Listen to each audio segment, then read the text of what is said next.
আসসালামু আলাইকুম। সবাই কেমন আছেন? আশা করছি অনেক বেশি ভালো আছেন। আমরাও আল্লাহর রহমতে অনেক বেশি ভালো আছি।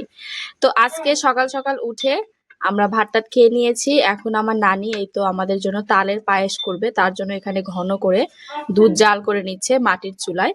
এখানে ঘন করে দুধটা জাল করে নামিয়ে নিয়েছে অন্য পাতিলে। আর এই পাতিলে আবার দিয়েছে তাল। আর তালে কোনো পানি দেয়নি, তালের পানি ছেড়েছে। আর নানি এখানে চিনি দিয়েছে পরিমাণ মতো। চিনিরও পানি ছেড়েছে। আর এখানে দিয়েছে গরম মশলা, শাইলার পাতা দিয়েছে, আর একটু লবণ দিয়েছে। দিয়ে এখন এখানে এটাকে ভালো করে জাল করে নিবে। এই তো তালটা জাল হয়ে এসেছে। এখন এখানে নানি এই তো ঘন করে জাল করে রাখা দুধটা সম্পূর্ণ এখানে ঢেলে দিল। হ্যাঁ, এখন এই দুধটাকে ভালো করে জাল করে নিবে। এখন এর ভিতরে দেওয়া হবে নারিকেল। অল্প করে এখানে নারিকেল দিয়ে এটাকে আবারও ভালো করে জাল করে নেবে। এই পাতাগুলোকে ফেলে দিচ্ছে, শাল্লার পাতা। এটা শুধু গন্ধের জন্য দেওয়া হয়। তো এটা যখন মানে জাল হয় এটার গন্ধটা সরে যায়, তারপরে এটাকে উঠে উঠে ফেলে দিতে হয়। তো নানি তো এখানে বেছে বেছে ফেলে দিচ্ছে এটাকে। আর এটাকে কিন্তু এখন সুন্দর করে ঘন করে জাল করে নিতে হবে। এখানে আর কিছু দেওয়ার নাই, দুধ, চিনি, মশলা, নারিকেল সবই দেওয়া হয়েছে। নানি তালটাকে এখনই নামিয়ে নিল। এরকম অবস্থায় তালটা একটু তিতকুটি আছে, এই কারণে বললো দ্বিতীয়বার জাল দিলে জিনিসটা ভালো হবে। তো এই কারণে নানি এখন নামিয়ে রাখলো, এটাকে আবার বিকালে ভালো করে জাল করবে। অবশ্যই আপনাদেরকে দেখাবো। সন্ধ্যার দিকে আমার খালামুনি এসেছে, ছোট খালামুনি, সাথে করে এই তো গাড়ি দহর ফ্রিজের নিচে এই তো ভাইরাল মুড়ি মাখা এটা আমাদের জন্য নিয়ে এসেছে। আর খালামুনি নিজে হাতে এই তো বড়া বানিয়ে আনছে, এটা তালের। সাথে এই যে পপকর্ন ভেজে আনছে, তারপরে এই তো বাদাম আনছে। কি হয়েছে কি হয়েছে? ওটা কি? তিলা পোকা ওটা। হ্যাঁ, কি হয়েছে? তিলা পোকা মেরে ফেলে দেওয়া লাগবে?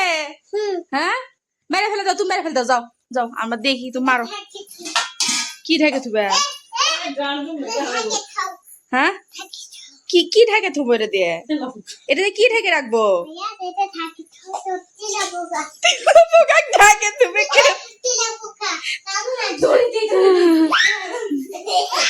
তো আপনাদেরকে বলছিলাম যে এটাকে তো বিকালে জাল করতে হবে। তো নানি সন্ধ্যার দিকে জাল করলো এটাকে, এখন আবারও এটাকে সকালে জাল করবে, জাল করে ঘন করে নিবে। মানে বারে বারে জাল করলে জিনিসটা বেশি মজা লাগবে। তো এখন এটাকে জাল করে রাখা হবে, আবার সকালে আপনাদের সাথে দেখা হচ্ছে। এই তো তালটা সকালে আবার জাল করা হলো। এই তো দেখেন কতটা ঘন হয়েছে। তো এখন এটা ঠান্ডা হওয়ার পরে কিন্তু আরো বেশি ঘন হয়ে যাবে। আমি আপনাদেরকে একটু তুলে দেখাচ্ছি, দেখেন কতটা ঘন হয়েছে তালটা। এই তো এটা ঠান্ডা হওয়ার পর কিন্তু আরো বেশি ঘন হয়ে যাবে। এই যে এইভাবে করে আপনারা বাসায় তালের পায়েস করে খেয়ে দেখবেন, অনেক বেশি মজা লাগে। আর এখন তো তালের সিজন, যত বেশি জাল করা হবে এটা তত বেশি ভালো লাগবে। পোলাও রান্না করছে, সাদা পোলাও, অনেক সুন্দর হয়েছে। নাড়া দেন দেখি। ওয়াও, অনেক সুন্দর, একটু জর্দা কালার দিছে, খুব সুন্দর লাগতেছে দেখতে।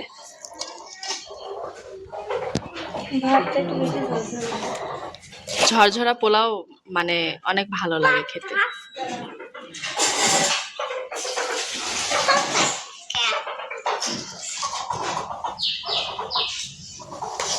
সাদা পোলাও করেছে, দেখিয়েছি আপনাদেরকে। এখানে গরুর মাংস আর এখানে মাছ ভাজি।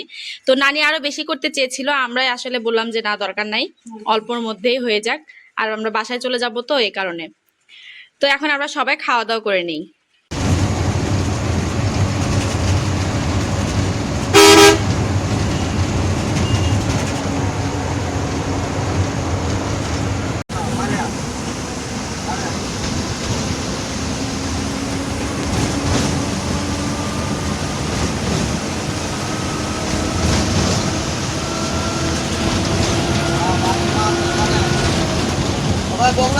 বগুড়া বগুড়া